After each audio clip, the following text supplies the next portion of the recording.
안녕하세요. 행정사법인 태백입니다. 미국은 서방국가 중 한국인과 결혼하는 사례가 가장 많은 나라로 현재 국내 결혼비자로 체류 중인 미국 시민권자가 5,000명이 넘습니다. 대부분의 경우 재외동포 비자인 F4 비자를 소지하거나 E7, E2 비자로 한국에 체류하던 중 한국인 여자친구 또는 남자친구를 만나 결혼을 결정하는 사례가 많습니다. 이 경우 일반적으로 국내에서 체류 자격 변경을 통해 비자를 전환하며 미국에서 만나 결혼한 후 한국에서 거주하기로 결정한 경우에는 미국 내 대한민국 대사관을 통해 비자 발급 신청을 진행하게 됩니다. 국제결혼의 경우 부부가 어느 한 나라에 함께 거주하려면 반드시 비자 문제를 해결해야 합니다. 비자 발급을 위해서는 서류 제출이 필수이며 결혼을 증명하는 서류는 혼인신고 후 발급받을 수 있습니다. 이러한 이유인지 한국 커플은 혼인신고를 미루는 경우가 많은 반면 국제 커플은 결혼을 결정한 후 즉시 혼인신고를 하는 경우가 많습니다. 혼인신고는 한국에서 먼저 하셔도 미국에서 먼저 하셔도 무방합니다. 한국에서 먼저 하실 경우 주한 미국 대사관을 방문해 혼인요건 진술서를 작성한 뒤 영사 공증을 받고 해당 서류를 지참하여 시군구청에 혼인신고를 하시면 됩니다. 미국에서 먼저 혼인신고를 할 경우에는 일반적으로 혼인허가를 받은 후 결혼식을 진행합니다. 다만 미국은 주마다 절차와 방법이 상이하므로 해당 지역의 관할 공공기관에 문의하여 절차를 진행하시는 것이 좋습니다.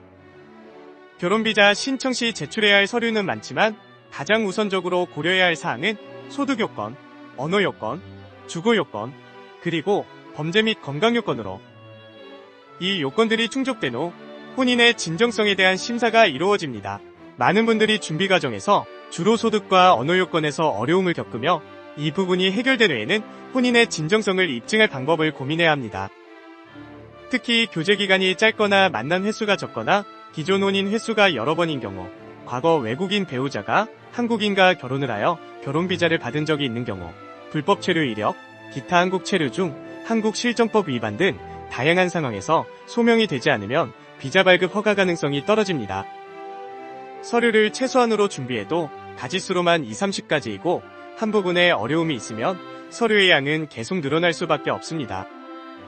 물론 비자는 가지수만 채운다고 발급되는 것도 아닙니다. 서류 가지수가 늘어나는 이유는 부족한 부분을 메꾸기 위한 것이며 두 분이 원활하게 의사소통을 하고 있다는 증빙서류도 제출해야 합니다.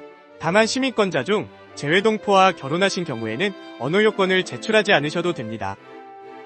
미 시민권자에게 이렇게 어렵게 비자를 내줄 일이냐라고 생각하실 수도 있지만 한국의 결혼비자는 거의 영주권과 같을 정도로 한국 내에서 할 수 있는 것이 많은 막강한 비자입니다. 그러다 보니 과거 비자를 받기 위해 실제로 혼인의 의사가 없는 사람이 혼인신고를 하고 결혼비자를 신청하여 문제가 된 사례가 여러 차례 있었습니다. 이런 것들을 방지하기 위해 요건들이 하나둘씩 늘어나다 보니 이렇게 까다로워질 수밖에 없던 것이죠. 미국 국적임에도 결혼비자가 불허가 나는 사례가 있습니다.